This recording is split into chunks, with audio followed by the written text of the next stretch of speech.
So, good afternoon, sir, and welcome to this interview. We just want to get your thoughts over the happenings at Football House and how football is being run generally. Good, and partly that's the reason why I won the Cover Belt. Mm-hmm. You might recall that some few weeks ago, Yes. I wrote to Mr. Kamanga, Yes. in his capacity as president of the Football Association of Zambia, to step down. Mm. That was after very serious consideration. And then, for information, I wrote to him again on Monday that I've not changed my position, and it's not personal, but just to step down. Basically, because of the poor performance. Zambian football, or football in this country, used to be our heritage, our number one sport, our pride. Mm. Wherever you went, either they mentioned, oh, KK, or Chipolo Polo. But we have lost out, especially on Chipolo Polo. Mm. So what is leading to this? I've reflected on that. Without personalizing issues, I believe that there is poor administration. You may recall that Mr. Kamanga came on the platform of accountability, transparency, and above all, good results in football. Because he thought his colleagues were not measuring up. All right?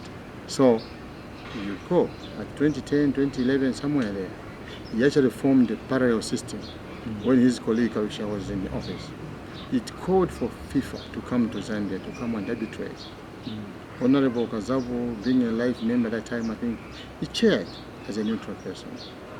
So, Kamanga convinced the Zambian people that he had better ideas and that Zambian football was going to grow bigger than the way it was. And it's from that angle that they gave him a mandate in 2016. Good. There he was, very flamboyant manifesto. And the Zambian people had higher expectations, right? If anything, among those expectations was qualified to the World Cup.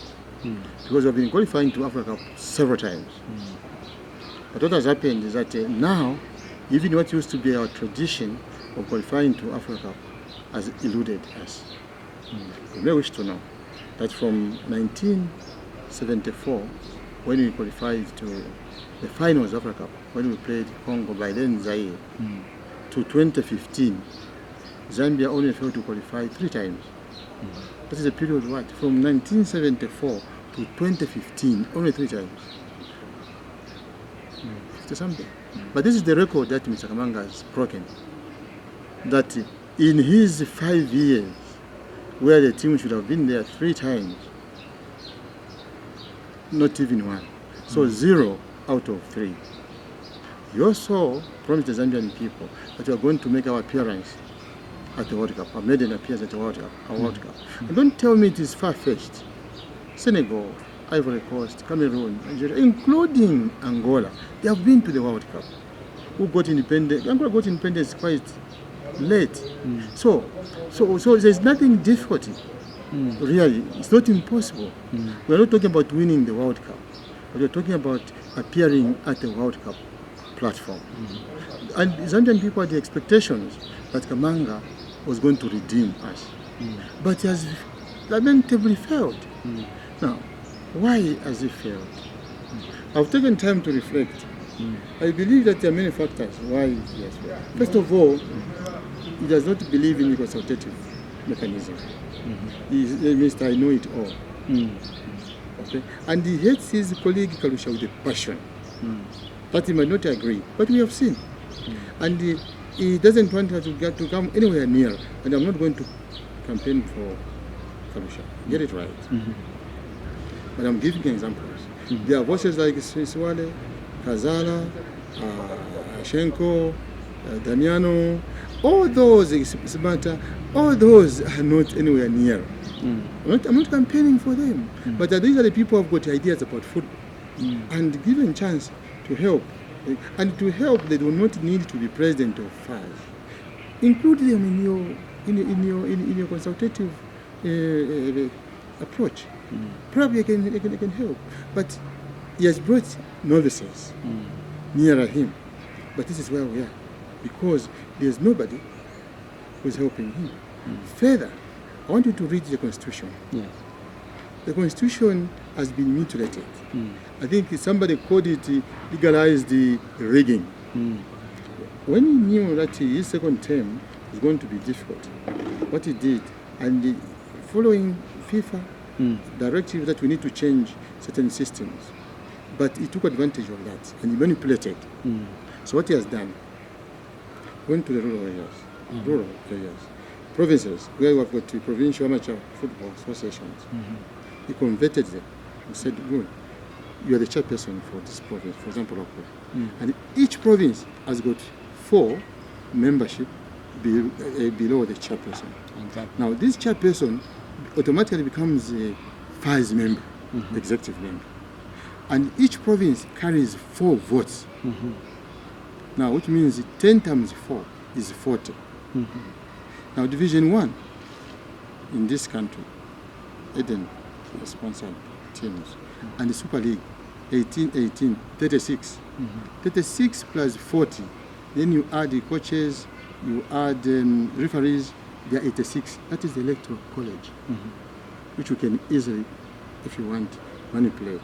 Good, but because FIFA said streamline, so that you can have efficient kind of it. No argument with it. But he was tactful enough to take a bigger chunk of the vote from rural area, because he can easily play around.